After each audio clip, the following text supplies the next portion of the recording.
NCP যা বলেন অন্তর্বর্তীকালীন সরকার তা করেন, অথবা অন্তর্বর্তীকালীন সরকার যা করেন প্রতিনিধিত্ব করছে ওই দল, এনসিপি তা বলেন। এটা কিন্তু প্রতিষ্ঠিত হয়ে যাচ্ছে, যেটা খুবই অ্যালার্মিং। কারণ একটা অন্তর্বর্তীকালীন সরকার সব রাজনৈতিক দল, ছাত্র জনতার সরকার। আমরা চেয়েছি একটা নিরপেক্ষ সরকার, তার কিছু প্রয়োজনীয় দায়িত্ব রয়েছে, গুরুত্বপূর্ণ দায়িত্ব রয়েছে, এবং সেটা নিরপেক্ষভাবে করার প্রয়োজন রয়েছে উদ্বুদ্ধ পরিস্থিতিতে, বিশেষ করে ফ্যাসিবাদের অবসান হওয়ার পর। সেটা যদি এই রাজনৈতিক দলগুলির সমর্থন বা সাধারণ জনগণের কাছে যদি এই সরকারের বিতর্কিত হয়ে যায়, রাষ্ট্রের সমূহ ক্ষতি হবে, পূরণীয় ক্ষতি হবে। নিশ্চয়ই সেই জায়গাটা এই উপদেষ্টারা থাকার ফলে বিতর্ক তৈরি করছে। এবং দেখবেন আজকে আপনার ওই সাক্ষাৎকারের মধ্যে অনেকে সাধারণ মানুষ বলছে যে এরকম যদি হয় তাহলে আমরা উপদেষ্টাদের পদত্যাগের জন্য আন্দোলনে নামব। তো আলটিমেটলি তো উত্তেজনা বাড়ছে, সন্দেহ অবিশ্বাস বাড়ছে, নিরপেক্ষতা হারাচ্ছে সরকার।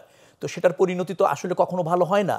আর অতি সম্প্রতি একটা বড় আন্দোলন করে দেশের মানুষ অনেক আশা নিয়ে নতুন বাংলাদেশ বিনির্মাণ, গণতন্ত্র বলেন, জবাবদিহিমূলক সরকার, জবাবদিহিমূলক আপনার জনপ্রতিনিধি আমরা করতে চেয়েছি, জনবান্ধব জনপ্রতিনিধি। সেই জায়গাগুলিতে তো অবিশ্বাস এবং দূরত্ব যদি তৈরি হয় রাজনৈতিক দলগুলির মধ্যে, পতিত শক্তি সুযোগ নেবে। আবার ধরেন সুযোগ সন্ধানী একটা গোষ্ঠী আছে, বিরাজনীতিকরণের একটা গোষ্ঠীও বাংলাদেশে আছে, যারা রাজনীতিতে অনীহা আছে, রাজনীতিকে তারা আপনার করতে চায়, নিধন করতে চায়, বিতর্কিত করতে চায়, করে আবার তারা ক্ষমতায় থাকতে চায়, তারা উৎসাহিত হবে। সেটা কাম্য হবে না।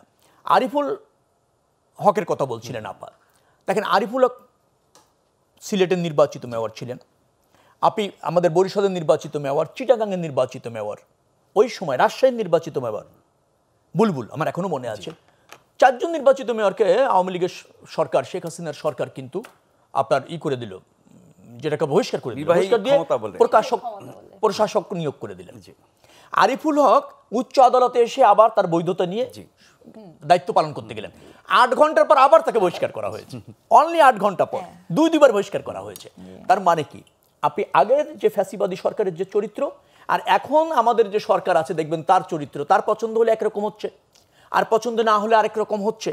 তো তার মধ্যে তো কোনো পরিবর্তন হলো না, আমরা সেই একই ধারার মধ্যে আছি। তার মানে ক্ষমতা হাতে থাকলে সবাই একই রকম হচ্ছে, কিন্তু সেটা তো কাম্য নয়, আর সেজন্য তো আন্দোলন নয়, সেটা তো নতুন বাংলাদেশ বিনির্মাণের জন্য সহায়ক নয়।